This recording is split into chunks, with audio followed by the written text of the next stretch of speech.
3 কোটি। 3 কোটি। 3 কোটি 1, 3 কোটি 2, 3 কোটি 3। ব্যাস, এই বাড়ির দাম হলো 3 কোটি। ম্যাডাম, আপনি একটু আসবেন?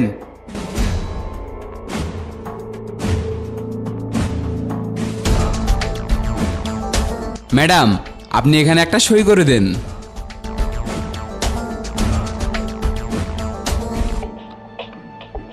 আজ থেকে তাহলে এই বাড়ির একমাত্র মালিক নাসরিন খাতুন। বৌমা? কি হলো, কি বলছেন? তাড়াতাড়ি বলেন, আপনার হাতে কিন্তু আর বেশিক্ষণ সময় নেই। বলছিলাম যে আর 5টা দিন সময় দেওয়া যাবে না? না, 5টা দিন তো দূরের কথা, আর 5 মিনিট সময়ও আপনাদের দেওয়া যাবে না, কারণ এমনিতেই আপনারা অনেক লেট করে ফেলেছেন। এখন এই কেস কোর্ট পর্যন্ত চলে গেছে। এখন এই বাড়ি নিলাম করা ছাড়া আর কোনো উপায় নেই। বোঝো এবার ঠেলা। তখন আমি বলেছিলাম যে ওইসব অল্প সুদের লোভে ব্যাংকে ট্যাঙ্কে যেও না, 2 পয়সা বেশি লাগতো, তাতে ক্ষতি কিসের? আমার কাছে বন্দুক রাখলে অন্তত হাতে পায়ে ধরলে না হয় 10 দিনকার জন্য মাথা গোজার ঠাঁই অন্তত পেতে। এভাবে এক রাতেই রাস্তায় নামতে হতো না। অত কথা বলে কোনো লাভ নেই। ভালো করে শুনে রাখুন, আজ বিকেল 4টের সময় বাড়ি নিলাম করতে আসবে। আপনারা এই বাড়ি খালি করে দেবেন। ওগো, সত্যি কি আমাদের এই বাড়িটা নিলামের হাত থেকে রক্ষা করার কোনো রাস্তা নেই? না গো, আর কোনো রাস্তা নেই। আজকে এই সব কিছুর জন্য আমিই দায়ী। আমি যদি তোমাদের ওপর এত টাকার বোঝ না চাপিয়ে দিতাম, তাহলে হয়তো আজ আমাদের এই দিনটা দেখতে হতো না। না রে মা, এই সব কিছুর জন্য তুই দায়ী না, এই সব কিছুর জন্য আমাদের ভাগ্য দায়ী। এখন আর এত কথা বলে কি হবে? তার থেকে ভিতরে চলো, ভিতরে গিয়ে সব নিজের নিজের জামা কাপড়গুলো গুছিয়ে নাও।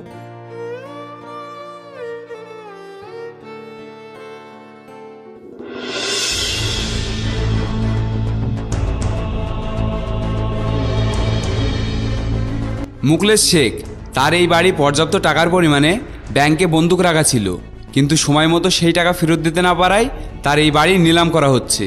এখন ঘড়িতে 4:25 বাজছে। বাড়ির নিলাম শুরু করা হলো। 1 কোটি।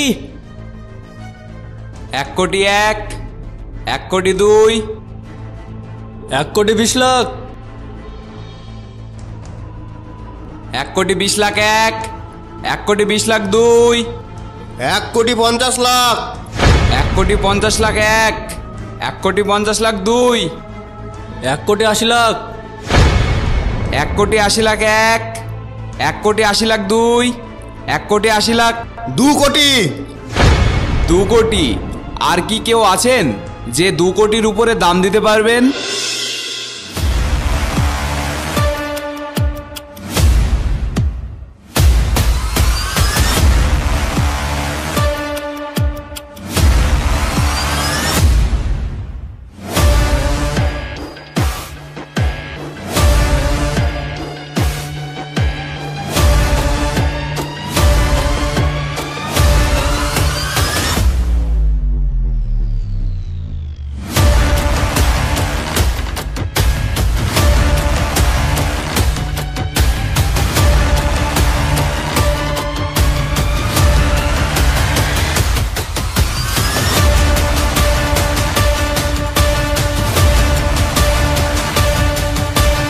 দু কোটি। আর কি কেউ আছেন যে 2 কোটির উপরে দাম দিতে পারবেন? 3 কোটি। 3 কোটি। 3 কোটি 1, 3 কোটি 2, 3 কোটি 3। ব্যাস, এই বাড়ির দাম হলো 3 কোটি। ম্যাডাম, আপনি একটু আসবেন?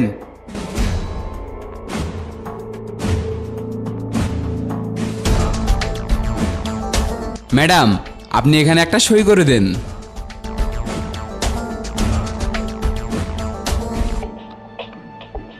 আজ থেকে তাহলে এই বাড়ির একমাত্র মালিক নাসরিন খাতুন। বৌমা? আমার সাথে আসুন ম্যাডাম।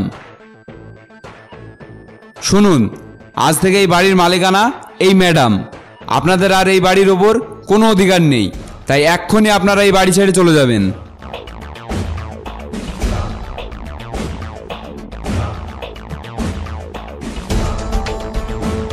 নাসরিন, তুমি?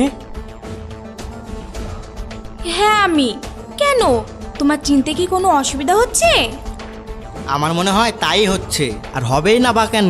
এইসব ছোট লোকের বাচ্চারা কি কোনোদিন আমাদের মতন এত দামি গাড়ি, এত দামি পোশাক চোখে দেখেছে নাকি?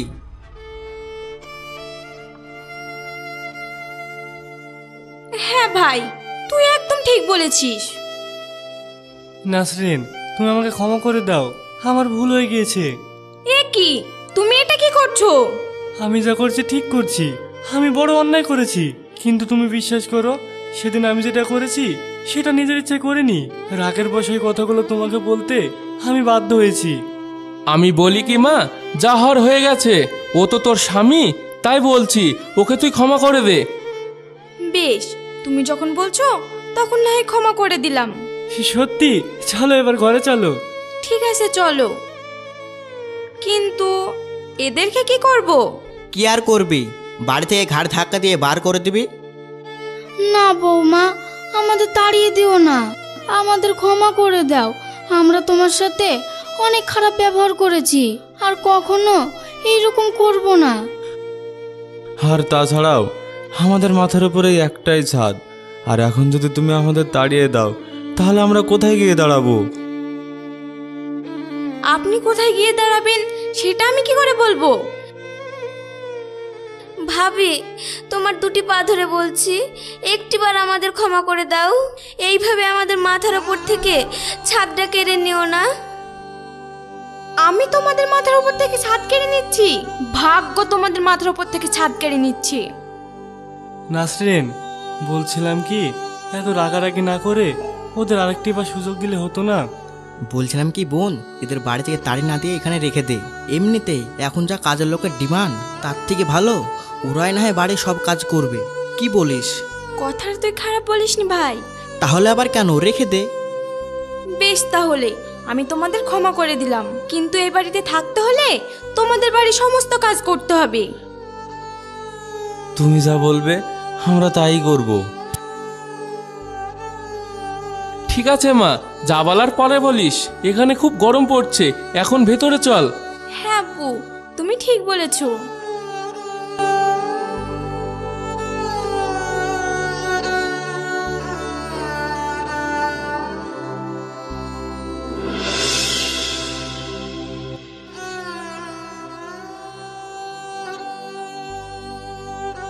আচ্ছা বিয়াই, একটা কথা বলবো?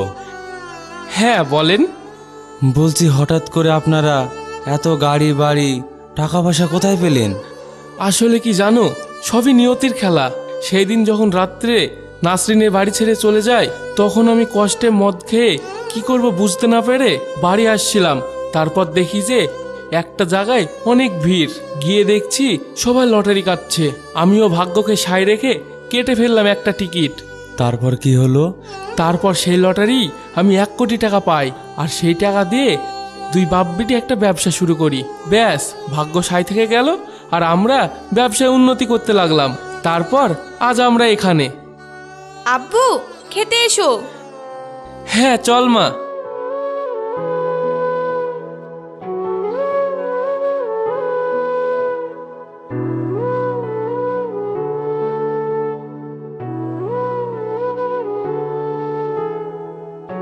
আপনারা ওই মেঝেতে বসেন, আপনাদের খেতে দেবো।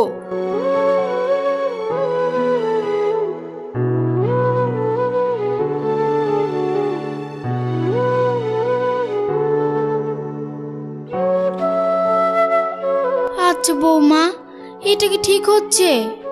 হ্যাঁ ঠিক তো বটেই। কেন, ভুলে গেলেন নাকি সেই দিনগুলোর কথা?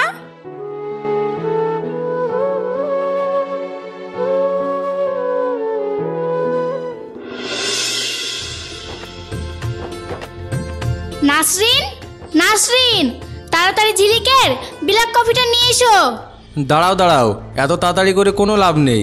আগে দেখো ব্ল্যাক কফিটা বানাতে পারে কি, যে ভিখারির বাড়ি থেকে এসেছে। যা বলেছো তুমি, সত্যি ভাই আর বিয়ে করার জন্য মেয়ে পেল না, বেছে বেছে ওই ভিখারির বাচ্চাটাকে বিয়ে করে নিয়ে আসলো।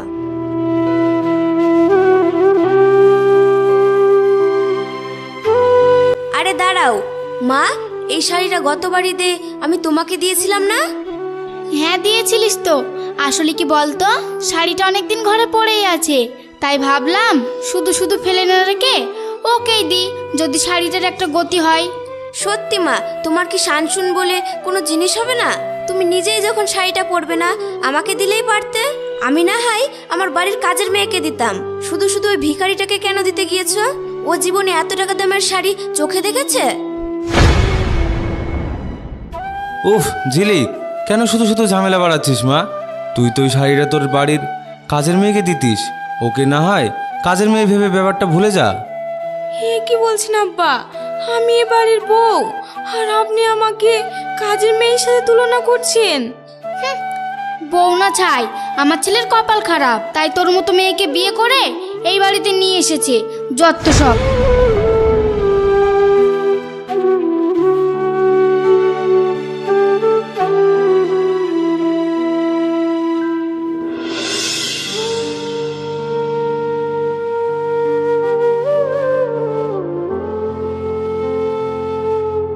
শোনো, তোমার সাথে একটা কথা ছিল। কি কথা বলো? আব্বা ফোন করেছিল, আমার জন্য নাকি ওদের খুব মন খারাপ করছে, তাই ওরা আগামীকাল এখানে আমাকে দেখতে আসবে। এ তো খুব ভালো কথা। ওনারা আসতে না আসুক, আমি না হয় সকাল সকাল বাজার থেকে বড় মাছ আর টাটকা সবজি এনে দেবো। তুমি ওনাদের জন্য রান্না করো। আচ্ছা ঠিক আছে।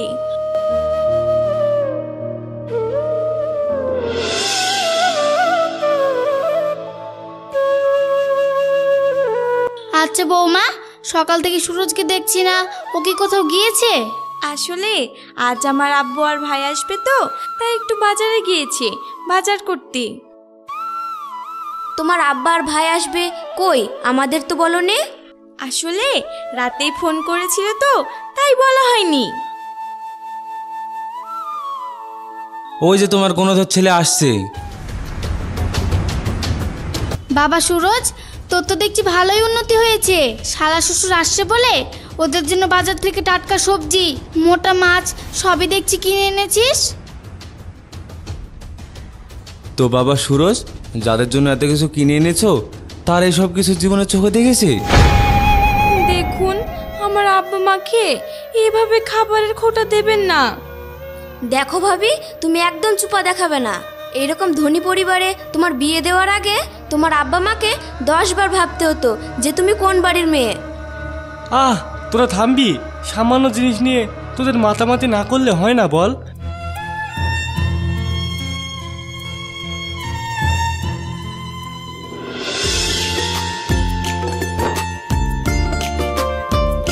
আরে মা, এটা কি মাছ?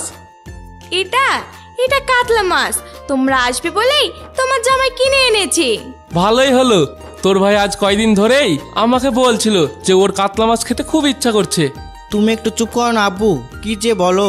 এটা বোনের শ্বশুর বাড়ি, এসব কিছু বলতে আছে?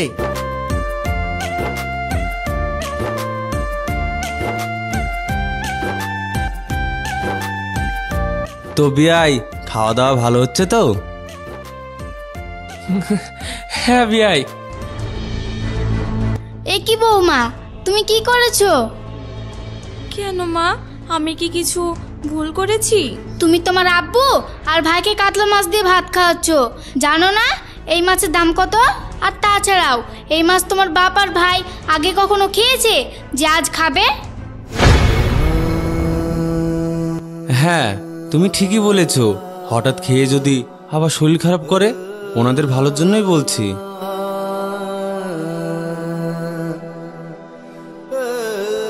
ঝিলিক, এই মাছটা রেখে আয়। আর দেখ ফ্রিজে কালকের পুঁটি মাছ আছে, সেইগুলো নিয়ে আয়। ঠিক আছে মা। কি হলো, আপনারা বসে কেন? খান খান। আপনারা আবার এইসব কথায় দুঃখ পেলেন নাকি? না না, দুঃখ পাবো কেন? আর তাছাড়া কথাটা আপনি ঠিক বলেছেন, কথাটা তো ভুল বলেননি।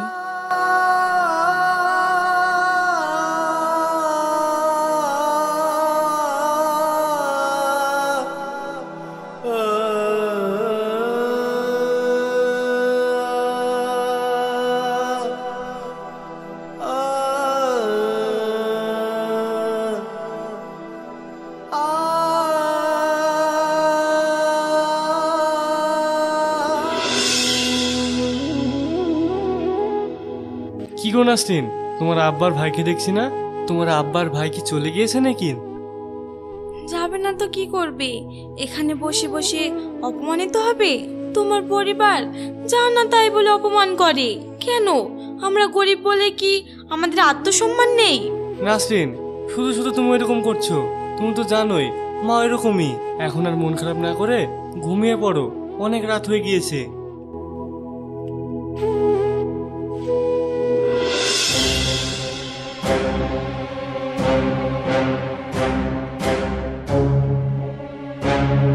মা, কি হয়েছে?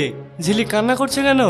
কাল রাতে জামাই ফোন করেছিল, ফোন করে বলল সে নাকি একটা নতুন করে ব্যবসা শুরু করবে, সেই জন্য নাকি 15 লক্ষ টাকা লাগবে, আর সেই টাকা 15 দিনের ভেতরেই লাগবে। আর যদি 15 দিনের ভিতরে টাকাটা না দিতে পারে তাহলে? তাহলে ও আমাকে ডিভোর্স দিয়ে দেবে। ও যদি এই কথা বলে থাকে তাহলে দেখ ডিভোর্স দিয়ে দেবে, আর প্রয়োজন হলে আমরাও তোর অন্য জায়গায় বিয়ে দিয়ে দেবো। না, তুই দিলে আমি অন্য কোথাও বিয়ে করব না, কারণ আমি সুফিয়ানকেই ভালোবাসি আর সারা জীবন ওর সাথেই থাকবো। তোমরা যেভাবেই হোক টাকার ব্যবস্থা করো, না হলে আমি বিষ খেয়ে আত্মহত্যা করব।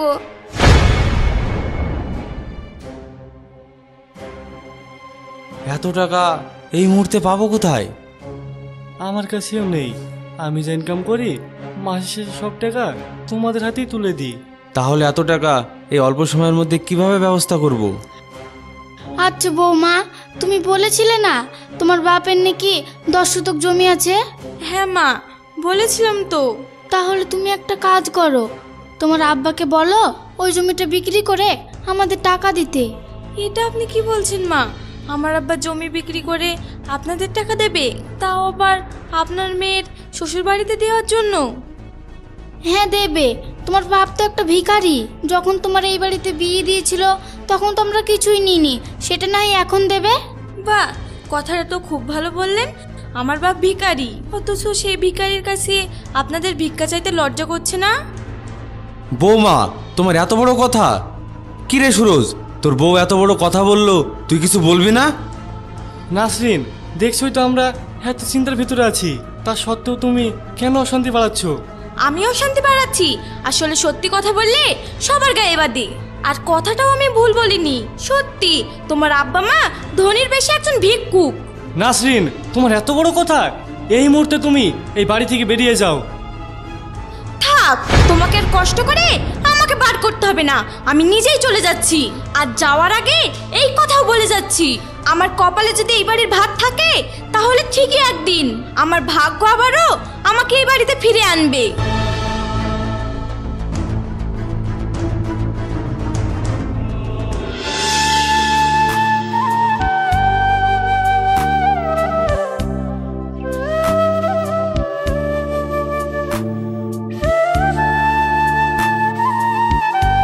বাবা সুরজ, তোর সাথে একটা কথা ছিল। কি বলবে মা, বলো। আমি আর মা বলছিলাম যে সারাদিন আমরা এত কাজ করি, তোর কি একটু আমাদের উপর মায়া হয় না? তোমরা তো ভালোই জানো এখন এবারে হতকর্তা নাসরিন, ও যা বলবে সেটাই হবে। আর আমি এখন যদি তোমাদের হয়ে ওদের কাছে কথা বলতে যাই তাহলে আমার মাথার ওপর ছাদটা থাকবে তো?